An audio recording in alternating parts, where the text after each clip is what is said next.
Hi, everyone. I'm Alfredo Villegas, president of the Amateur Astronomers Association of New York City. Our club was founded nearly 100 years ago in 1927. As we recognize and honor that history, we also look forward to a promising future, facing new challenges, embracing new technologies, and finding new ways to explore and appreciate the cosmos. One field growing rapidly in our club is astrophotography. And so I'm pleased to announce the AAA's new Gateway Remote Telescope. Gateway is an amazing new club telescope located on a mountaintop in the dark skies of West Texas.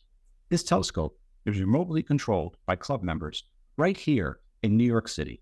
And as you can see in these images, we can observe and photograph deep sky objects millions of light years away.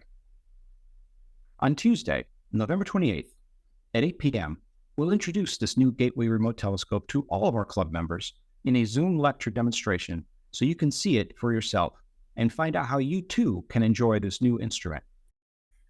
So mark your calendars, click the link below for details, and I'll see you there at the lecture demonstration of AAA's new Gateway Remote Telescope, Tuesday, November 28th at 8 p.m.